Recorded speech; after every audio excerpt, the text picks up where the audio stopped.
How love can you? Johnny. Listen, How can you? listen. I love Johnny. Johnny is a great guy. I've always had time for Johnny in that, but that is a dangerous fight. He'll dead him. He'll dead him. Simple.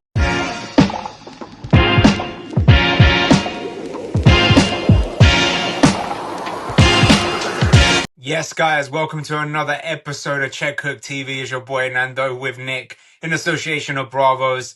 What's going on, bro? Good man. What are you saying? All good, man. All good. It's fight week, baby. It's fight week. Obviously, the main event is Harlem Eubank against David Papot as well. Eubank, it's been a weird career for Harlem as well because started off on Channel 5 and now he needs to step up the opponents and I feel like his sole focus was on Conor Benn. It was a fight that was never going to happen. Now he needs to concentrate on his career and win belts. So how do you see this fight going? And if he gets the job done, who do you want him to fight next? Who would you like to see him fight realistically? I think it's difficult for Harlem because he is in that awkward predicament of um kind of because he's not necessarily picked up anything significant. You can't kind of weigh his metric against where the other people are in the world, if that makes sense. To me, Yeah. I think he should get the job done on Saturday. He should get a job done. I think he'll be a points victory. I don't see him anything more than that. But realistically, who does he box? Well, the Conor Ben fight's not going to happen. He's not a big enough name. Um, who I'd like to see him in with actually is former world champion Mario Barrios. Barrios. That's who Garcia beat, Is isn't it? he Barrios. ready for Yeah, that? I like to see him in with Barrios as a kind of.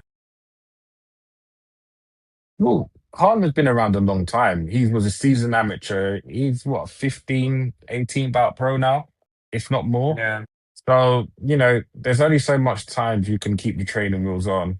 So I think against a Mario Barros, who's just, lost the world title, would be a good barometer for him.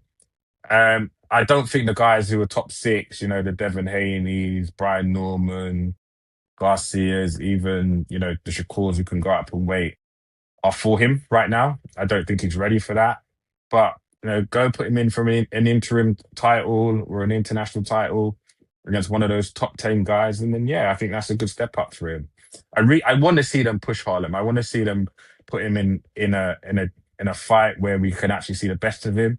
I think because he necessarily hasn't been matched with guys who I don't want to say motivate him or bring out the best in him. I think he's just kind of coasted and not necessarily had to go that level above and push himself. But yeah, that's who I would like to see him in with. But yeah, I think Harlem's career is interesting because it's kind of been start stop, and him and Connor would be a good fight because they both kind of at the same trajectory. I know Connor will say he's boxed box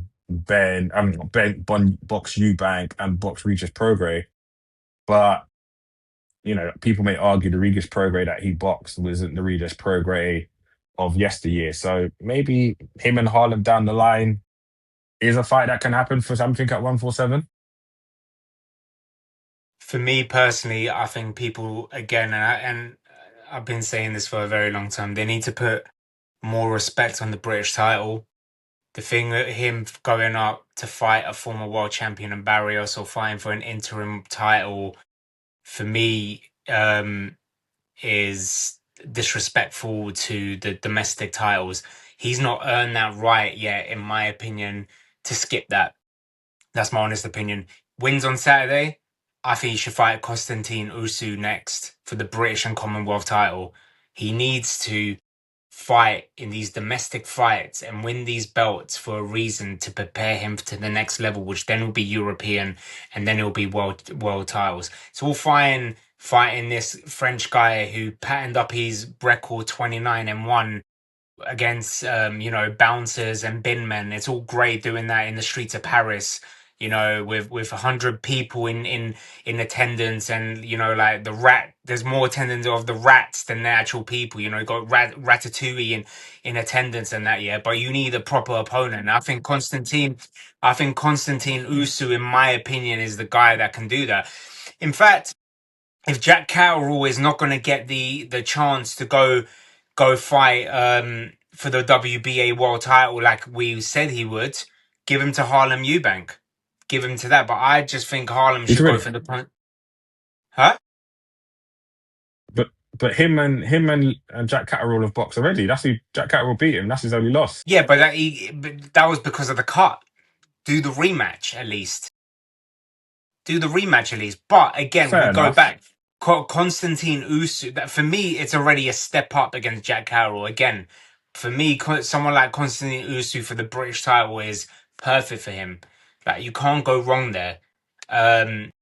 And it's an honor to go win that. His cousin never won the British title, did he? I swear, Chris Eubank never won it, did he? Or did he win it at the end? Because he lost to Billy No, Joe did Chris Saunders. Eubank win it? He lost to Billy, but that weren't for a British title, was it? Yeah, Wasn't that that was just for the British about? title against Billy Joe Saunders. Yes, you're right. It was. It was. No, he didn't. I don't think he's actually won that, There you go. Chris. But So but I'm gonna Senior, check. I'm sure Senior won it. Go follow in his footsteps because that's his mentor now. See, Go go win it. That's a prestigious title. That's a very important title. You call yourself a British fighter. Go win the most beautiful belt in boxing and the one that you should be most proud of as well. That's the thing that annoys me is that people keep skipping this title. So for me, Konstantin Usu should be next. There's your answer. that's a good fight. A good fight. No, Chris didn't win it. Chris didn't win it after he lost to Billy Joe because he lost for the British Commonwealth and the EBU, and Yeah, then from there, did he beat Nick Blackwell? No, he beat Nick Blackwell for it. I'll tell a lie. He beat Nick Blackwell. I remember for now the the British Channel Five title. show for the British title. Yeah, Okay, British but middle. still, Yeah, go then he another Eubank. Go be defended another against Tom Eubank to Duran. win it then. That's a fair argument, but we're talking about Harlem, who, who's on 23 fights. So that's a lot of fights. Yeah, but who's the He opponents might think been? he's actually past the British. He's another one that's been pattering his record. Who's he got on his win? Who's he really beaten? Let's be truly honest right now. Unless you go fight an Adam Azim, if Adam Azim comes to 147, right? Yeah, or Dalton Smith if Dalton Smith comes up, or you go you go beat a Jack Catterall, or or even a Jack Rafferty. Jack Rafferty's coming to 147 apparently. Go fight Jack Rafferty if you're bad.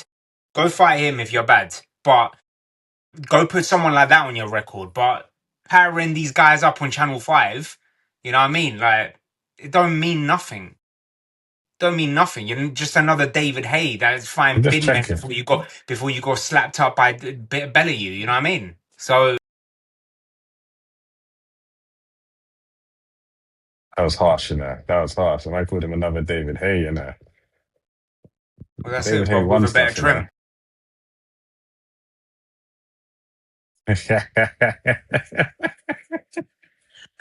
Oh man. But well, let's see what Harlem does. If Harlem gets through it, then maybe there is argument. But I don't see it. I think he's gonna go down another route of the some WBO intercontinental or some form version of that. That's why I mentioned Barrios because I can't see him going back down to domestic level. But yeah, saying that, obviously we've spoken about Harlem. I want to talk about another British fighter. Obviously, some news that came out today: Johnny Fisher is signed for Zuffa. You know, lots of talk going around. You know, has he betrayed Eddie or whatever? Eddie's kind of said on Talksport today he's happy for him. It offers him, you know, big money and kind of fights, but obviously for him, he couldn't offer um, Johnny Fisher that. I guess what do you think about Zuffa signing Johnny and what's next for Johnny? It makes sense for Zuffa because Johnny's a big ticket seller. We're talking about 3 to 6 thousand tickets that he sells for each show, right? And he's headline. It's been announced already. He's headlining in London on the 26th of September. Apparently, it's a one fight deal. Um, Listen, all respect to Johnny because he didn't backstab Eddie. He went to Eddie and he said, "Listen, I've been offered this. Can you match it?" This is what Eddie wanted from Conor Ben. Conor couldn't do that. He went behind his back, just signed, and didn't say nothing to him, right? Eddie already, and this is how crazy it is the amount of money that Zuffa's paying Johnny Fisher. Eddie said even if he gave him a quarter of what Johnny is getting from Zuffa, he still probably would have got more than he's ever paid Johnny Fisher for a fight. So it makes you think, how much is Zuffa giving him for this one fight deal? But then it makes you think, like, they paid Conor Ben 15 mil to fight Regis Prograis, right? Hopefully, if he's headlining in Yeah, London, it's got to be a good opponent. I thought he was going to fight Riakpo. It could still be Riakpo for the British title if they're going to give Riakpo like a big amount of money to be the away fighter and stuff. And I would love to see that. But would Ben Shalom allow that? I don't know. But hopefully the opponent's good. Hopefully it's not just some bum and he's getting paid all this money just to headline a show. Because Zuf will be losing a lot of money. It just makes no sense. But listen, if it's a big opponent, it's a good signing for Zuffa because again, he's a big ticket seller. His dad's very popular on social media, and it's not just Johnny fans; it'll be Big John fans as well. So yeah, yeah. No, I hear what you're saying. I've heard rumors of potentially Jamie TKV being the fight. Potentially, I've heard Reactpol might vacate, and then they can box for the British. I've also heard um, potentially him against Dave Allen again. 'Cause obviously, Dave Allen's nah, back on the that's way that's up. not gonna happen. That's Uh, not Dave Allen's on the Katie Taylor thing. That's not it's not Dave Allen. yeah. So yeah, it'd be interesting to see. I hear you. I think Zuffa are trying to get their British market definitely up. That's why you see them kind of approaching some of these British fighters. It'll be interesting to see the trajectory with Johnny. Obviously, it's one fight, but who that one fight is and how he comes out against it. And yeah, he's a big personality. So obviously, I think it goes hand in hand with Zuffa and Dana White and so on and so forth. So it will be interesting. But sorry, but it's heavyweight boxing, so it'll be interesting he gets in there. I can't see Reactpool going in there. I can't see Ben letting him cross the pond and go and fight there. I can't see Well, it. if Riadpour turns Um, around to Ben and says, so "Listen, this is the amount of money I'm getting. You need to allow me and let me go there and do the job." I'm sure Ben will let him because I'm sure Ben will want to have a good relationship even with Zufar with the opportunity to have shows, not shows, his fighters to go on Sky Sports. Even though he's with the Zone as well, I'm sure he wants that good relationship with Zufar. He doesn't want that beef the same way Eddie and Frank and there's all this animosity as well. I'm sure he wants to keep both sides on good terms as well. So if he believes in his fighter, he'll let him go there and let his fighter earn some good money, some life changing money as well.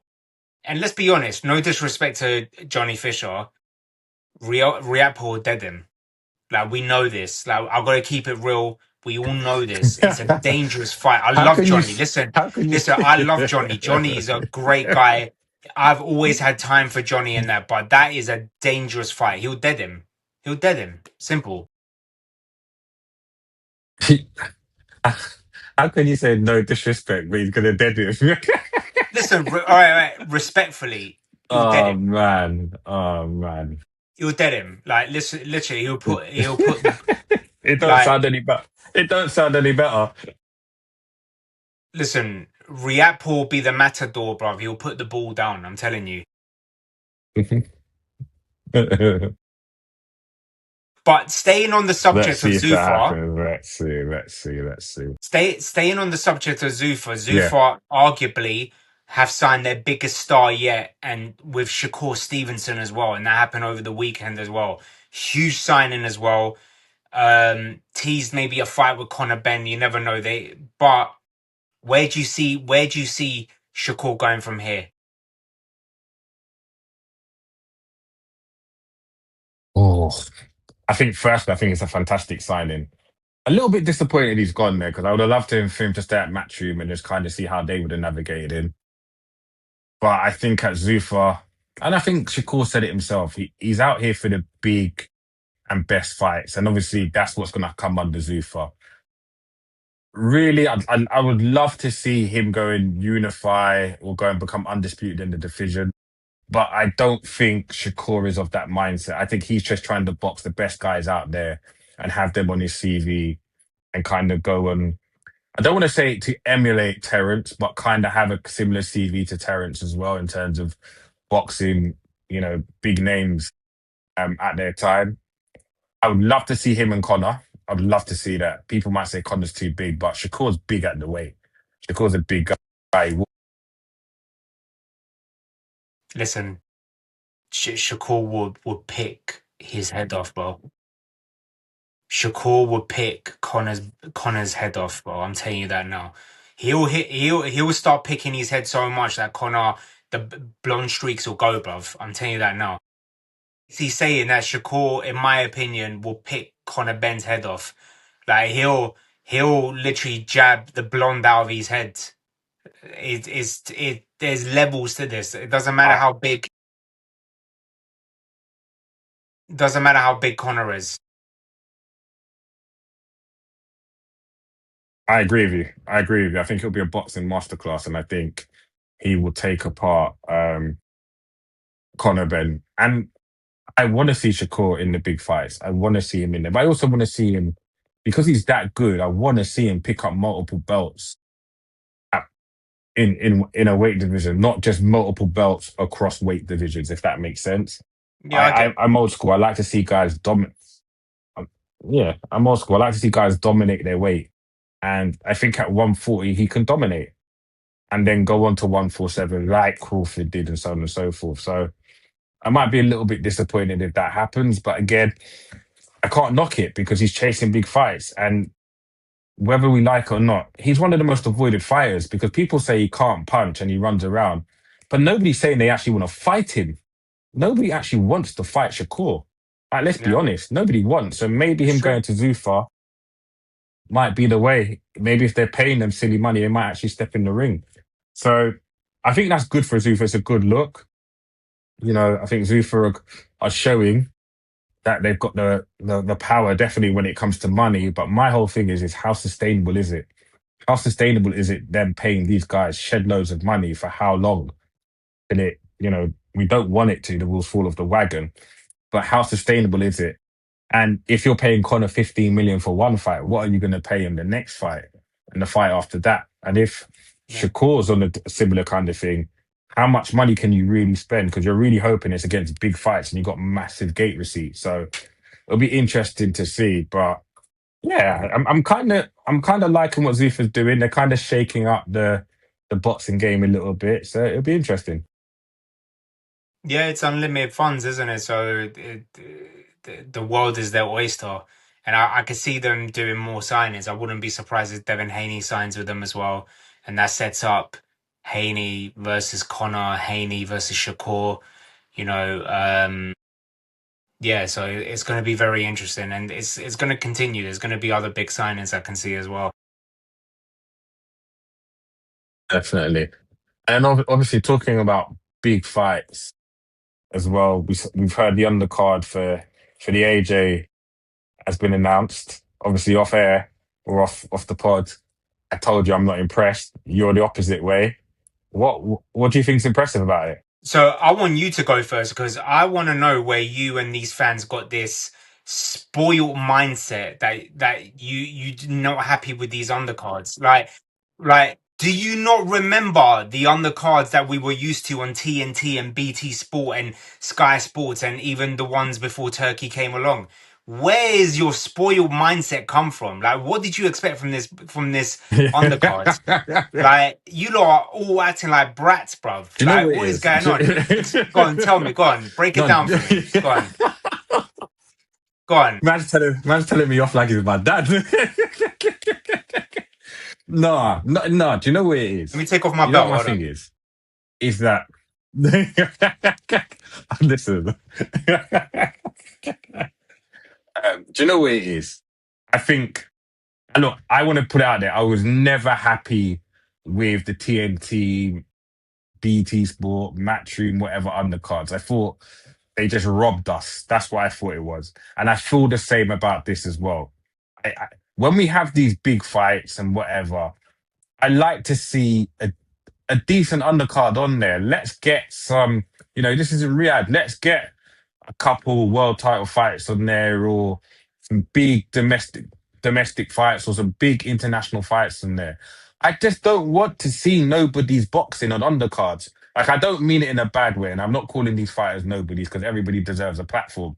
And equally, as a trainer, if I got called to box on it on one of our fighters to call on the undercard, I would be equally happy as well. But I just do think sometimes the big cards rob us of a decent undercard. Yeah, I feel like we've just been robbed of the good undercards, and we just have like we're all accepting of just people boxing on it and then the main event.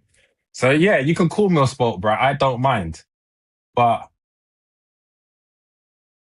yeah, I just don't feel like we're giving undercards that are worthy of the main event. I think you know that's just my opinion. You can call me a sport, bro. I'm happy to accept that, but I want a good undercard. At least give me three, four, five fights that I can be excited about. There's not a fight on there that I'm excited about apart from Hamza Shiraz. And who's he boxing? Zackenhuber. It's a dangerous German, bro. Don't Like, say it like it. you know what I mean? You know what I mean? Get out of here. 29, Get out of here. 29 Get out and of 1, here. bro. Get out of 29 and 1. here. Do you know what? Do you know what make me laugh though? If this German knocks out Shiraz, you better switch off your Nah, phone. man. You better switch off your phone. What? Hold on. You're telling me you're not excited about Josh Kelly against Jargo? Man's wife calling him to tell him stop being a brat, bruv. You know them ones there, bruv. Even she agrees. Stop being a brat. I hope you can hear this as well. I hope this is recorded. This is going live. This is going straight on the stories. And you can say I'm a sport, bro. I don't mind, you know. But I think big fights should have big undercards. Like, who is Hamza Shiraz fighting? Who? Who is he? Okay. Let me explain something right now. You're saying a big card. First of all, this is only a big main event only because of what happened in Anthony Joshua's personal life. Because we don't know him coming into this fight mentally what it's going to be like. That's what makes this fight 50-50, and people are like, is this the night where somebody's going to derail an AJ versus Fury? That's the only reason. Because if that crash never happened, this ain't no big card. AJ will splatter this guy in 2-3 rounds. We know this.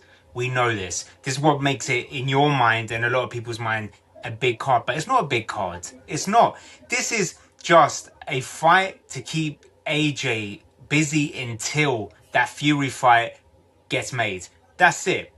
I think the other card's decent. If you want some decent boxing matches, first of all, Josh Kelly against Ajago. Josh Kelly, who just won the IBF Super Welterweight Championship. His first defense against an undefeated Kieran Ajago, who, in my opinion, has never been tested in his career. The only thing that's been derailing his career is inactivity as well.